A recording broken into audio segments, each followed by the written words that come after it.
Have you ever wondered why a color can feel so natural that nobody questions it? Why pink seems destined for girls and blue for boys? It feels ancient, almost biological. But what if one of the most recognizable rules of modern life was invented less than a century ago?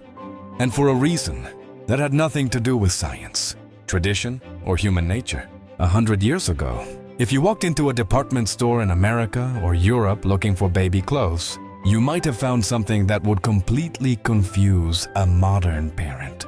Pink was often recommended for boys. Blue was often suggested for girls, and nobody thought it was strange. Today, that sounds impossible, but it happened. And the story of how those colors switched places reveals something much bigger than fashion. It exposes how corporations, advertising, and social expectations quietly reshape reality itself until people forget things were ever different. To understand this story, we need to travel back to the late 19th century. At the time, infants were usually dressed in white regardless of sex. There was a practical reason for this.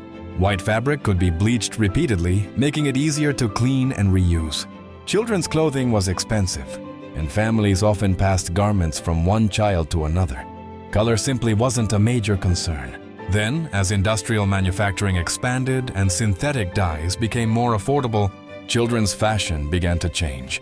Stores started experimenting with color recommendations, yet there was no universal agreement. In fact, many early 20th century fashion publications suggested the exact opposite of what we know today. One of the most famous examples appeared in 1918 when a trade publication called Earnshaw's Infants department stated that pink was generally considered more suitable for boys, while blue was better for girls. Their reasoning sounds almost surreal to modern ears. Pink, they argued, was a stronger and more decisive color. Since it was derived from red, a color associated with military uniforms, power, courage, and authority, it was viewed as masculine. Blue, meanwhile, was often connected to gentleness, purity, and the image of the Virgin Mary in Christian art. For many people, that made blue appear more appropriate for girls. This wasn't some isolated opinion. Department stores across the United States followed different standards. Some promoted pink for boys, others preferred blue for boys. Different regions, different manufacturers, and different cultures all had their own ideas. The truth is that nobody knew which color belonged to which sex because the rule didn't exist. And then something remarkable happened. Within a few decades, a completely opposite system emerged, and it became so powerful that people assumed it had always existed. But the change wasn't immediate. During the 1920s and 1930s, the debate continued. Fashion magazines contradicted one another. Parents ignored recommendations whenever they wanted. There was no universal code. Then came World War II. The war transformed manufacturing, consumer culture, and family life on a massive scale.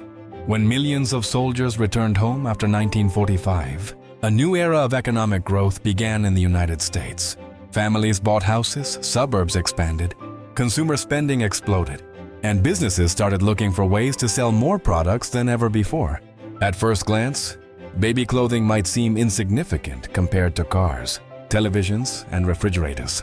But marketers saw an opportunity hidden inside every growing family. The traditional system of handing clothes from one child to another was a problem. For manufacturers, reusable clothing meant fewer sales. But what if parents felt they needed separate wardrobes for sons and daughters? What if clothing could signal identity before a child even learned to speak? The more companies studied consumer behavior, the more attractive color coding became. By the 1950s, advertisers increasingly promoted pink as feminine and blue as masculine. Department stores standardized their displays. Clothing brands reinforced the distinction. Catalogs repeated the message over and over again. The repetition was relentless. Parents saw it in magazines, store windows, advertisements, and television. And slowly, almost invisibly, the idea hardened into common sense. This is where the story becomes unsettling. Most people assume cultural norms emerge naturally. We imagine traditions growing organically over centuries. Yet many social habits are far younger than they appear. The pink-blue divide became powerful not because it reflected timeless truth, but because millions of people encountered the same message repeatedly until it felt self-evident. Psychologists call this the mere exposure effect. The more often we encounter something, the more normal and correct it seems. In other words, familiarity can masquerade as truth. And colors became one of the most successful examples in modern history. But even then, the story wasn't over. During the 1960s and 1970s, the system briefly weakened again. The women's movement challenged traditional gender expectations. Many parents embraced gender-neutral clothing. Earth tones, yellows, greens, and whites became popular choices for infants. For a moment, it seemed possible that pink and blue might lose their cultural power entirely. Then technology changed everything. In the 1980s, prenatal ultrasound became increasingly common. For the first time in history, many parents could learn a baby's sex before birth. Marketers immediately recognized a new opportunity. Instead of waiting until after delivery, families could now begin shopping months earlier. And if products were heavily gender-specific, parents would purchase even more items. Nurseries became pink. Nurseries became blue. Toys followed. Bedding followed. Books followed. Birthday decorations followed.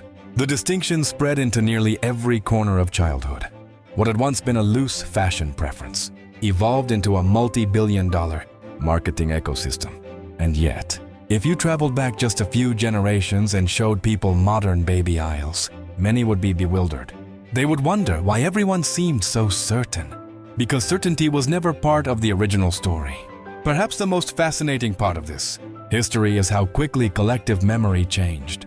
By the end of the 20th century, millions of people genuinely believed pink had always belonged to girls.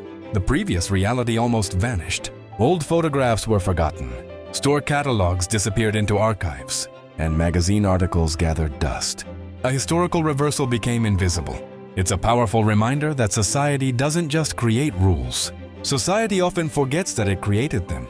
And maybe that's the deepest lesson hidden inside something as simple as a color. When we see pink and blue today, we're not looking at eternal truths. We're looking at the accumulated decisions of retailers, advertisers, manufacturers, parents, artists, and consumers, all influencing one another across decades. What feels natural may be surprisingly recent. What feels permanent may be temporary. And what feels obvious may be the result of countless choices made by people whose names we've never known. The next time you walk through a children's clothing store, pause for a moment. Look at the walls. Look at the shelves. Look at the colors. Then remember that less than a century ago, many people believed the exact opposite of what seems obvious today. Not because they were wrong, not because we are right, but because history is often stranger than memory. And sometimes the most revealing secrets aren't hidden in forgotten wars, lost treasures, or ancient ruins. Sometimes they're hiding in plain sight, stitched into the fabric of everyday life.